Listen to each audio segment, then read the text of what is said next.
अस्सलामुअलैकुम dear students. आज हम 10th क्लास का यूनिट नंबर 6 करने जा रहे हैं। इसके अंदर हम बेसिक स्टैटिक्स के बारे में पढ़ेंगे। इसमें सबसे पहले डेफिनेशन है फ्रीक्वेंसी डिस्ट्रीब्यूशन की। A frequency distribution is a tabular arrangement for classifying data into different groups, and number of observations falling in each group correspond to the respective groups. The data present in the form of frequency distribution is called grouped data. Hence, a frequency distribution is a method to summarize data.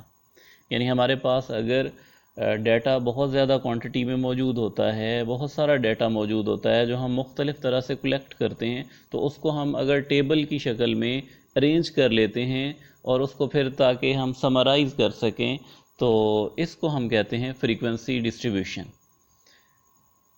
Next है construction of frequency table. On the basis of types of variable or data, there are two types of frequency distribution. These are discrete frequency distribution and continuous frequency distribution. Discrete frequency distribution table.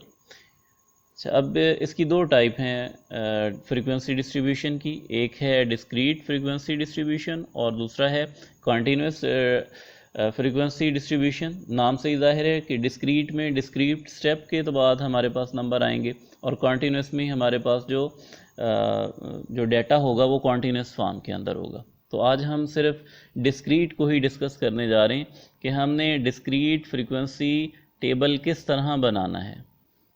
तो इसके कुछ step हैं table बनाने के लिए। Following steps are involve in making of a discrete frequency distribution.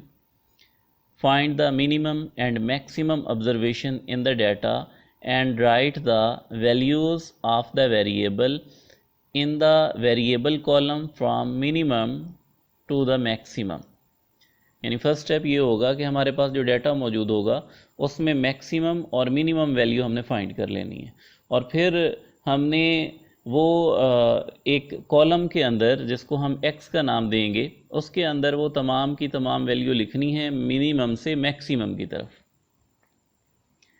Record the observation by using tally marks. फिर हमने tally marks के ज़रिए सारी ऑब्जर्वेशन को रिकॉर्ड करना है।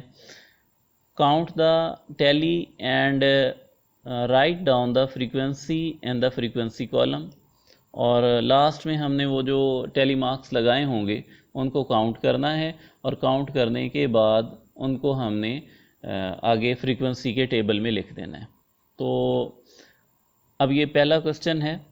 Example, 5 coins are tossed 20 times and the number of heads records to each toss are given below। ये आगे हमारे पास डाटा है सारा। Make frequency distribution of the number of the heads observe. अब हमने इसकी फ्रीक्वेंसी डिस्ट्रीब्यूशन बनानी है। तो क्योंकि अब देखें जो डाटा है वो बहुत बड़ी रेंज के अंदर नहीं है, तो इसकी जो डिस्ट्रीब्यूशन होगी वो डिस्क्रीट होगी। अगर डाटा बहुत बड़ी रेंज के अंदर मौजूद हो तो उस सूरत में हमें उसकी कॉन्टीन्यूस फ्रीक्वेंसी डिस्ट्रीब्यूशन करनी पड़ती है। तो अब हम इसमें रिकॉर्ड करते हैं सबसे मिनिमम ऑब्जर्वेशन, उसको हम x मिनिमम कहेंगे। x मिनिमम इसमें देखें 3 4 2 3 5 2 1 1 इसमें x मिनिमम है। और दूसरी साइड पे अगर इसकी मैक्सिमम वैल्यू देखें तो उसको कहेंगे x मैक्स, यानी x मैक्सिमम। मैक्सिमम वैल्यू इसके अंदर 5 है। तो सबसे पहले हम लेट कर लेते हैं कि x जो है वो रिप्रेजेंट करेगा इसमें मौजूद जो हैंड्स हैं। Let x is equal to number of hands.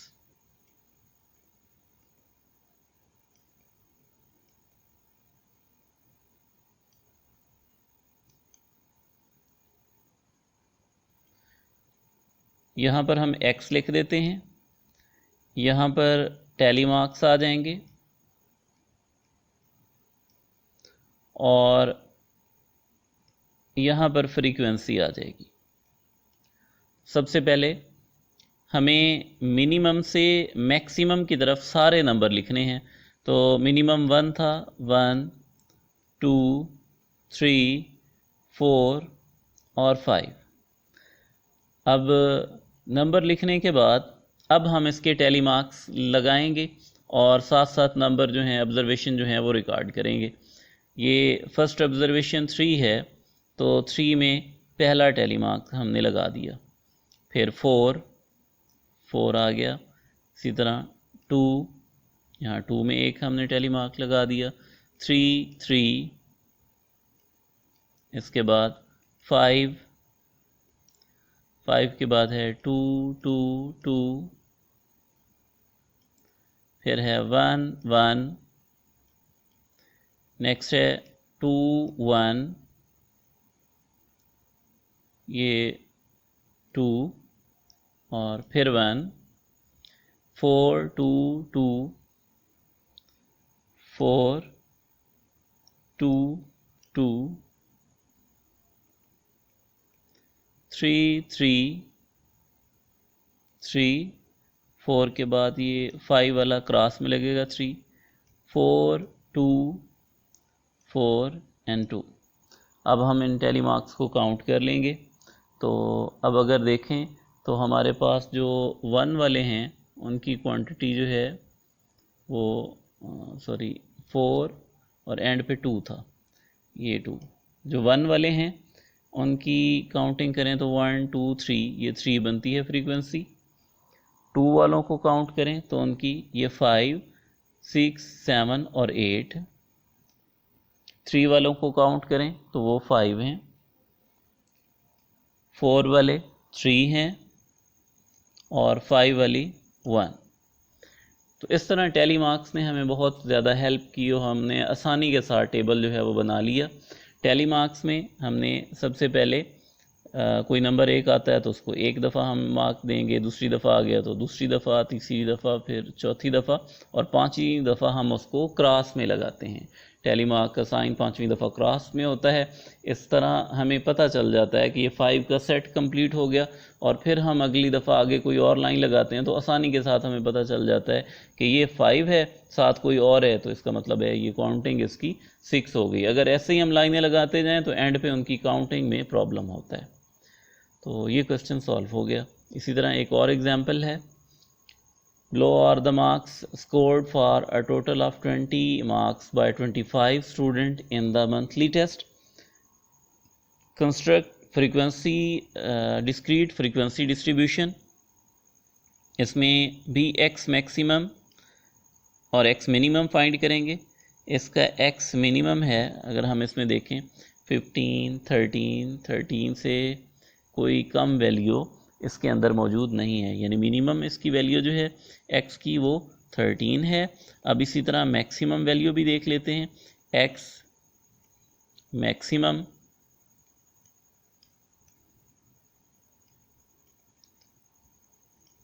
Maximum value देखें तो ये 16 17 और ये 17 ही सबसे बड़ी वैल्यू है, यानी मिनिमम वैल्यू 13 और मैक्सिमम वैल्यू 17। तो अब हम यहाँ पर डेटा के मुताबिक फर्स्ट कॉलम के अंदर x लिखते हैं और इसमें मिनिमम से मैक्सिमम की तरफ सारा डेटा इंटर करते हैं। 13 14 15 16 17। इसके बाद नेक्स्ट कॉलम टैली मार्क्स के लिए होना है, तो यहाँ पर हम टैली मार्क्स लगाएंगे और लास्ट वाला फ्रीक्वेंसी के लिए। तो अब हम बारी बारी ऑब्जर्वेशन रिकॉर्ड करते हैं, या ऑब्जर्वेशन जो हमारे पास हैं उनको हम यहाँ पर रिप्रेजेंट करते हैं। सबसे पहले है 15 में एक मार्क लग गया, फिर 13, उसके बाद है 16 फिर 15 16 17 14 15, 16, 16, 17, 14, 17, 17,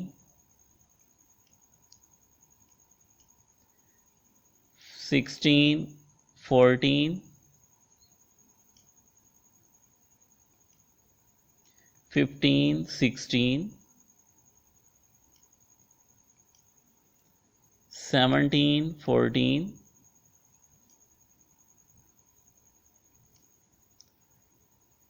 16, 15, 17, 13। अब हम इनको काउंट कर लेते हैं।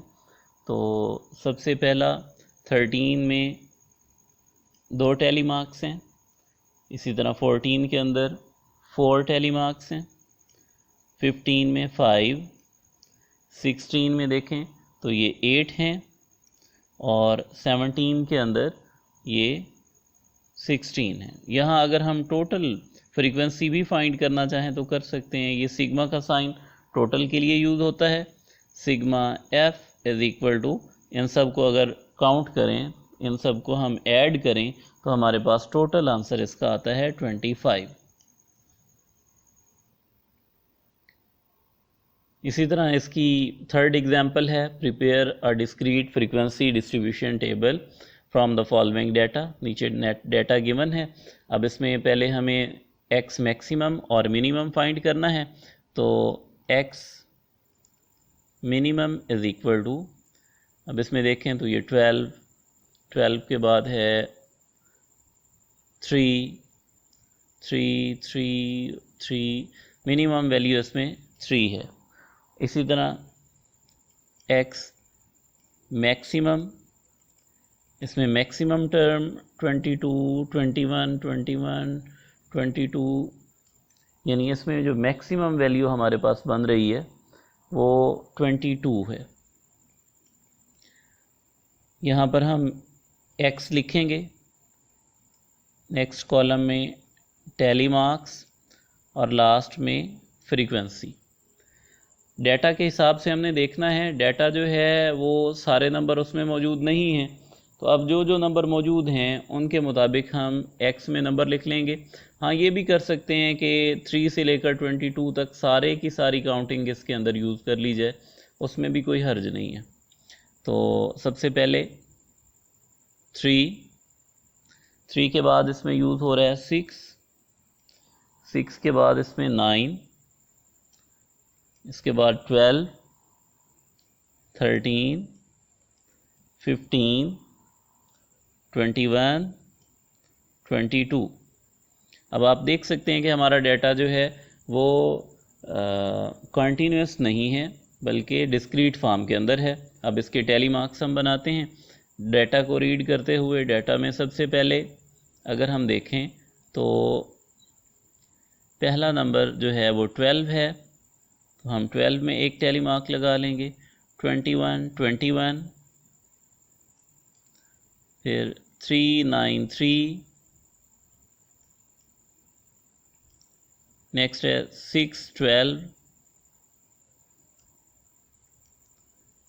13, 21, 15, 22, 3, 6, 9, 9, 21, 22, 15, 13, 15, 9, 15, 6, 15,